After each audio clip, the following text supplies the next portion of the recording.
in our communities, we have been programmed to have this visceral reaction when we hear certain words like rituals, spirituality, offerings, when it relates to our African traditions and culture. However, in the traditional religions, Christianity, Islam, and other religions, rituals are performed without even thinking about it. Things like mass, communion, prayers, and many other repeated activities. They're all rituals, but we don't see them as that.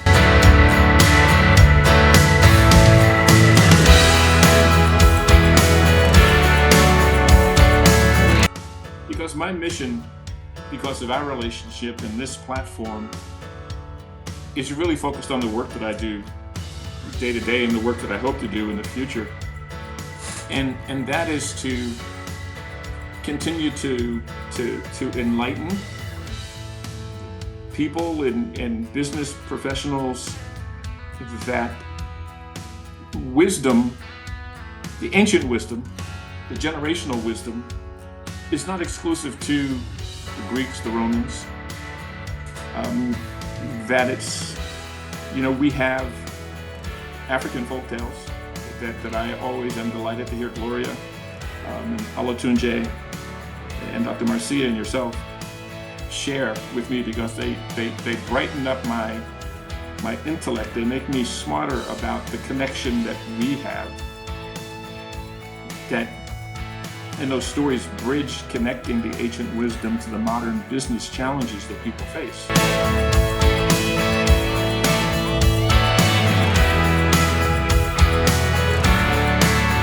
What you are doing might also sometimes relate to business. So for this reason, I'm going to ask you, how can what you do in your business profession, in your career, what kind of solution can people find there? Those who want to build their diaspora connection through storytelling. Please share with us. In our communities, we have been programmed to have this visceral reaction when we hear certain words like rituals, spirituality, offerings, when it relates to our African traditions and culture. However, in the traditional religions, Christianity, Islam, and other religions, rituals are performed without even thinking about it. Things like mass, communion, prayers, and many other repeated activities. They're all rituals, but we don't see them as that. That's all that rituals mean. Offering prayers, blessings with holy water, oil, all of those are rituals. And we have to open our minds and understand where these negative attitudes to our traditions came from and reject them. These are part of what our ancestors did that helped them to stay connected, to stay as a community, to have harmony and balance in their lives. All that we're doing now, is it giving us harmony and balance? There's so much disharmony, dis-ease in society today.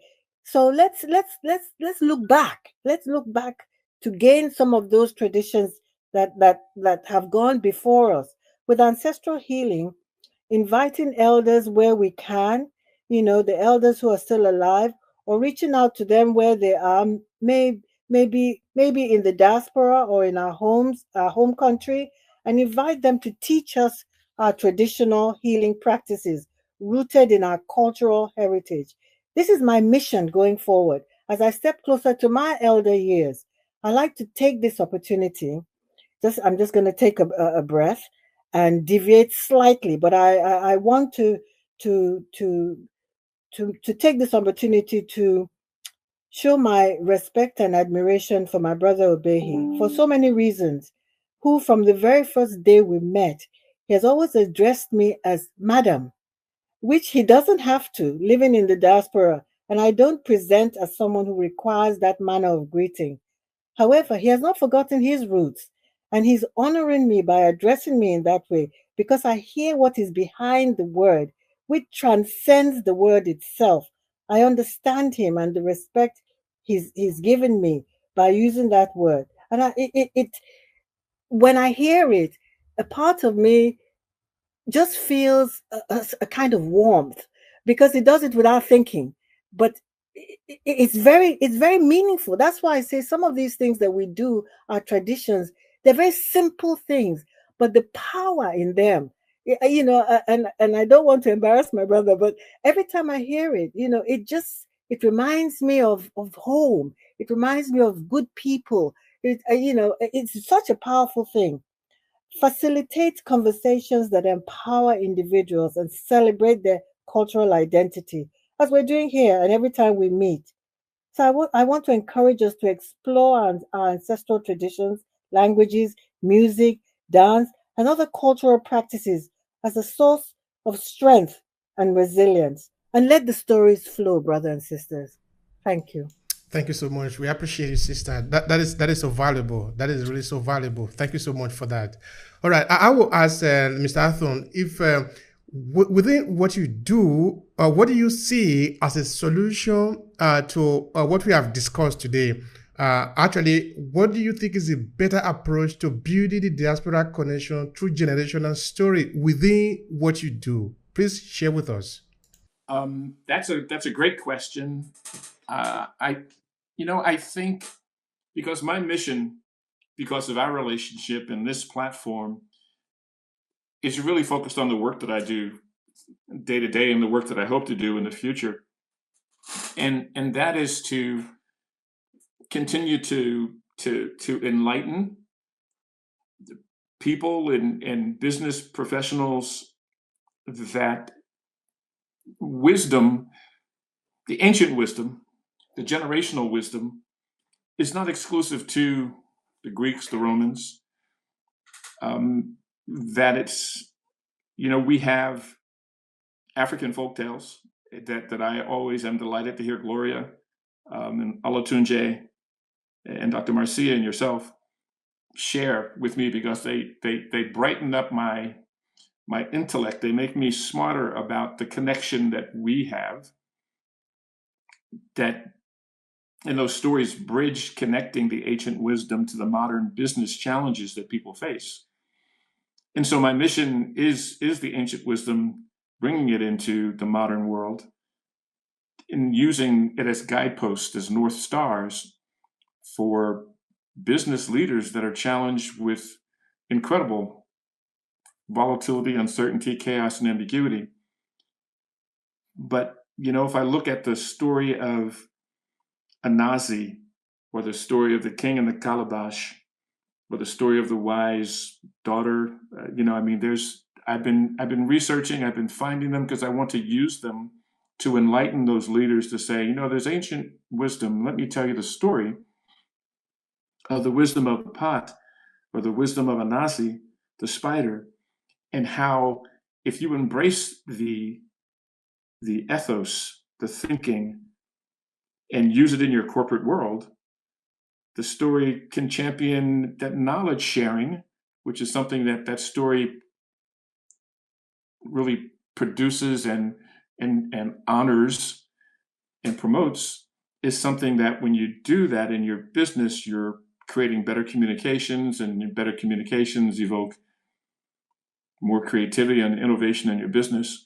I see myself as the storyteller that brings those stories from our ancient past forward into the boardrooms of modern leaders to help them find new ways of creating better strategies to help them achieve success, to move from intention to impact.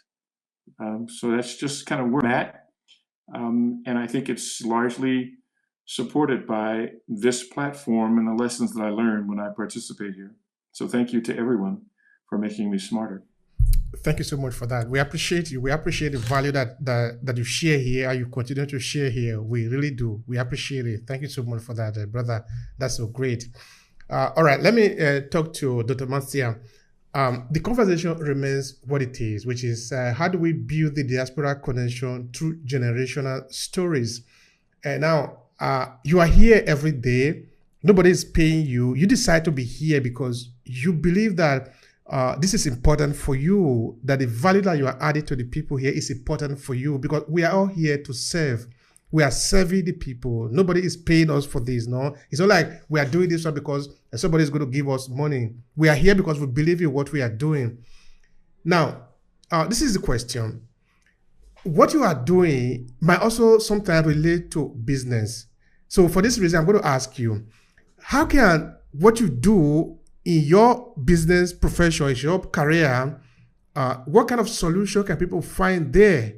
Those who want to build their diaspora connection through storytelling. Please share with us.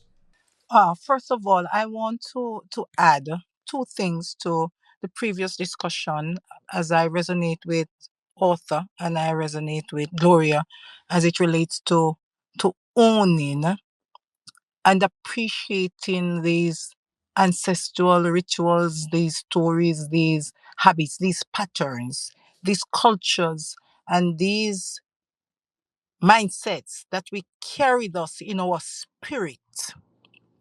We must nurture it because it is like a roadmap.